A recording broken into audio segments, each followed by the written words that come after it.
100-годишен концерт во Центарот за култура Трајко Прокопиев, културно-уметничкото друштво Српски вез деновиве одбележа 12 години од своето постоење. Српски вез, како и претходните години, и за 12-тиот роден ден подготви богата културно-уметничка програма. Во преполната сала пред публиката, културно-уметничкото друштво се представи со 7 своји фолклорни групи, оркестарот, етногрупата и пеачката група. Исто така премиерно беа изведени 4 нови кореографии, еден комплет нови народни носи од околината на Лесковац, Република Србија, и еден комплет оригинални народни носи од Кумановскиот крај. Како специјални гости на концертот во програмскиот дел настапи ансамблот Бојмија од Гевгелија, како и културно-уметничкото друштво Симонида од Косово и Метохија.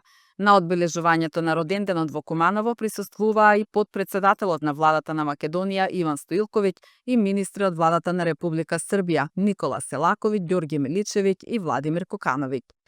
Sad ovako kad stojim ispred sve vas i kad vidim ovu prepunu salu, vidim i da ljudi, da omladina stoje, i to 12 put za redom prepunoj sali na svaki naš godišnji koncert, onda možda je i suvišno išta mnogo pričati i objašnjavati, govoriti o srpskom vezu i njegovim rezultatima, njegovom razvoju, njegovom napretku i šta srpski vez znači ne samo za Srbe, već i za naše braće Makedonce ovde u Kumanovu i u Makedoniji i širom u regionu.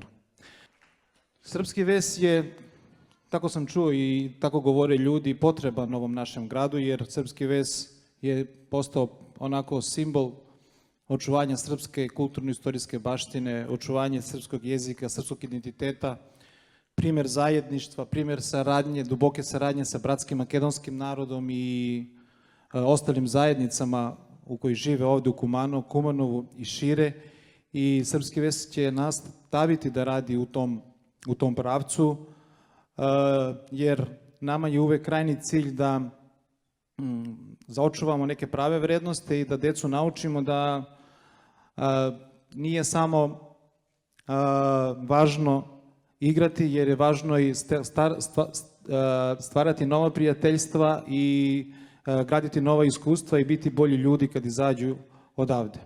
Veliko mi je zadovoljstvo što večeras stojimo ovde u gradu koji je decenijama simbol našeg trajanja, zajedništva i kulture. Kada jedno kulturno-umetničko društvo prevali deceniju trajanja, to nije samo tradicija. To je dokaz pre svega ljubavi, istrajnosti i vere u ono što jesmo. Srpski vez svojim radom pokazuje da je srpski duh i srpska pesma ne mere se granicama, nego srcem. I danas kao direktor uprave za saradnju sa dijasporom i Srbima u regionu i dalje sam uz vas. Jednako posvećen očuvanju onoga što nas sve povezuje, ljubavi prema Srbiji i prema našem narodu, ma gde god živeo. Znam koliko je potrebno snage i volje da se uprkos svakodnevnim obavezama i izazovima pronađe vreme i energija da se okupi zajednica, da se obuče narodna nošnja, da zazvuče gusle i frula i harmonika, da se zapeva i zaigra srpsko kolo. Ali upravo u tim trenucima živi ono najlepše što imamo, naša duša, naš ponos i naše zajedništvo. Ono što je nama Srbima i Makedoncima zajedničko jeste da mi svoja kola i svoje pesme nikada jedni među drugima nismo osjećali kao tuđe, nego smo ih rado prihvatali, pevali i igrali. I nema svadbe ni u Srbiji ni u Makedoniji gde se ne zaigra po nešto iz onog drugog naroda ili ne zapeva nešto što onome drugome pripada, zato što nam to budi osjećanja. Ja sam uveren da će večeras srpski vez probuditi mnoga osjećanja, kao što je to večeras i počeo da čini. A Ministarstvo kulture Vlade Republike Srbije će nastaviti da srpski vez pomaže, da on raste, da se razvija. Kada je počeo da radi, bilo je 14 dece, sada ih ima preko 200. Svaka čast, brate Dalibore, svaka čast Ivane i svakome ko je pomogao srpski vez.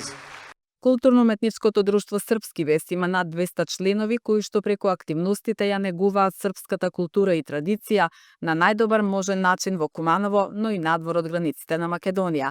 Поради големиот интерес за овој концерт, организаторите најавуваат уште една реприза на концертот во ноември годинава.